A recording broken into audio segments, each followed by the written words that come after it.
रिक्शे वाला जा रहा था मेरे से, उसने बोला कि आप क्या करते हो?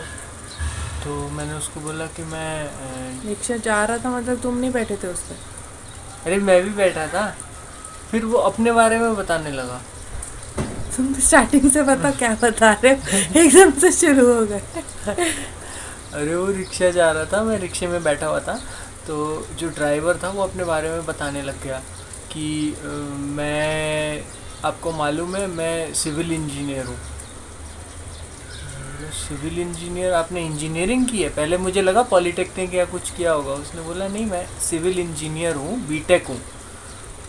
तो मैंने बोला रिक्शा चला रहे हो आप? तो कहता है हाँ, ये लॉकडाउन के बाद मेरी जॉब छूट गई, तो उसके बाद फिर मैंने सोचा घर पे बैठने से अच्छा ये है कि मैं रिक्शा चलाऊँ। पिछले 1.5 साल से मैं रिक्शा चला रहा हूँ। बीच में एक जॉब मुझे मिली पुणे की, वो 8,000 रुपये दे रहे थे। बोलता 8,000 रुपये एक बीटेक इंजीनियर को दे रहे हैं वो पैसा। मैंने डिसाइड किया इससे बढ़िया मैं रिक्शा ही चलाता रहूँगा। तो अब वो वही चलाता है, ऑटो चलाता है वो। 8,000 में तो उनका उसका क्या ही होता पुणे में, वो सही है। यही बोल रहा था कि रेंट भी दूंगा और ये सब करके, मतलब कैसे होगा ना मैनेज। पर डिग्निटी ऑफ लेबर भी है, मतलब वो कर पा रहे हैं, ये भी हाँ बड़ी बात है। क्योंकि ऐसा हाँ, नहीं है कि उनको हमेशा ही करना पड़ेगा, कुछ टाइम बाद उनको जॉब तो मिल जाएगी। मुझे भी बोला उन्होंने कि आपको कहीं कोई जॉब पता चले तो आप मुझे बताना। हाँ, वही तो, लेकिन वो कर पाना और बिल्कुल ईगो पे नहीं लेना कितनी बड़ी बात है एक्चुअली। हम्म। ये सीखना ही चाहिए कि ईगो तो बिल्कुल नहीं होनी चाहिए इंसान को। वो वैसे भी बोलते ही है और हमें तो बोलते ही थे एज एन आर्टिस्ट कि there should be no ego. फिर हम लोग अंधेरी पहुंचे ना, वहाँ पे सीप्स है, इंडस्ट्रियल हाँ। एरिया। मैंने उसको दिखाया कि ये सीप्स, वो बोलने लगा ये एरिया तो आपको पूरा पता है। मैंने बोला हाँ मैं यहीं तो रहता था। तो उसने बोला कि ये ये क्या है? मैंने बोला ये सीप्स है, यहाँ पे इंडस्ट्रीज़ वगैरह हैं और आसपास कंपनीज भी हैं। तो एकदम से स्पार्क आ गया उसकी आंखों में। फिर उसने बोला कि कहीं से भी कोई भी कंपनी का कुछ हो ओपनिंग तो आप मुझे बताना। मैं ओपनिंग वैसे देखता रहता हूँ अपने फ़ोन वोन पे भी, पर जो भी कस्टमर बैठते हैं मैं उनसे बात करके उनसे भी एक बार बोल देता हूँ, क्योंकि डिग्री तो मेरे पास है ही, मेरे पास वर्क एक्सपीरियंस भी है। अरे यार बहुत बढ़िया वो। हाँ। तो उन्होंने कुछ नंबर वंबर दिया तुझे? नहीं, वो उससे ओला से बुक हुआ, मतलब नंबर है, उसको हाँ। कॉल किया तो फ़ोन नंबर है। वाह, कैसे मिलते हैं ना लोग, फिर हमें कुछ ना कुछ सिखा जाते हैं। हाँ।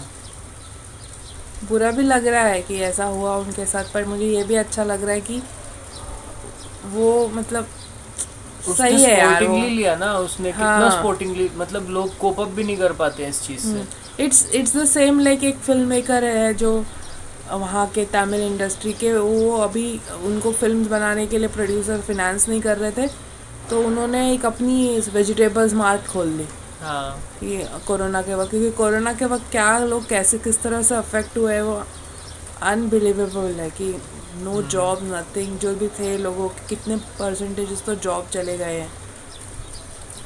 मेरी एक स्टूडेंट थी वर्कशॉप में, बच्ची बोलती है वर्कशॉप के बीच में कि बीच में हम वो एक्सप्लोर कर रहे थे कि किसी के फैमिली में कुछ हुआ हो तो उससे कैसे फैमिलीज़ ने कोप अप किया। तो वो बच्ची बोलती है कि बीच में हमारे फैमिली के साथ हुआ था, पापा की जॉब चली गई थी, तो फिर हम काफ़ी, मतलब सैडनेस आ गई थी फैमिली में, लेकिन फिर जॉब आ गई तो अभी ठीक हो गया। तो लेकिन उसने जिस तरीके से बताया ना, और उसने ये भी बोला कि जब वो हो गया था तब उस समय ज़्यादा टाइम स्पेंड कर पा रहे थे हम, मतलब फैमिली के साथ, आप पापा के साथ भी। तो ये वाला चीज़, मतलब अलग अलग लोग कैसे कैसे कैसे लेते हैं उस चीज़ को। उस बच्ची ने बहुत पॉजिटिवली लिया उस चीज़ को, पर और इट वो, is also coming from her parents. हाँ पेरेंट्स ने कैसे हैंडल किया होगा कि बच्ची तक कैसे पहुंचा वो चीज़ ना, वो भी है। हाँ, अभी वो कितनी इक्विप्ड है एक्चुअली उसके लाइफ में, अगर जब आगे कुछ प्रॉब्लम आएंगे, मतलब पर्सनल प्रॉब्लम्स, राइट। पर्सनली उसको जब ऐसी चीज़ उसके प्रोफेशनल लाइफ में वो कभी अफेक्ट होगी तो वो याद करेगी मेरे पापा ने ऐसा किया था, तो मैं भी ऐसे कर सकती हूँ। अरे बड़ा अजीब फेज़ होता है वो, जब जॉब चली जाती है और आपको बीच में ढूंढनी होती है, और उसके रिपरकशंस जब आपके ऊपर होते हैं, तो वो सब नहीं होता इक्विप्ड उसको लेकर। नहीं। और ये तो एज अ फैमिली भी हो गई, मतलब आसपास के लोगों ने किस तरह से लिया हाँ। फैमिली में, उसको सेलिब्रेटरी बना दिया इन्होंने आफ्टर हाँ। पॉइंट। हाँ। सो बढ़िया है। ये तो कितने फैमिलीज में हुआ होगा अभी इस टाइम पे। हम्म।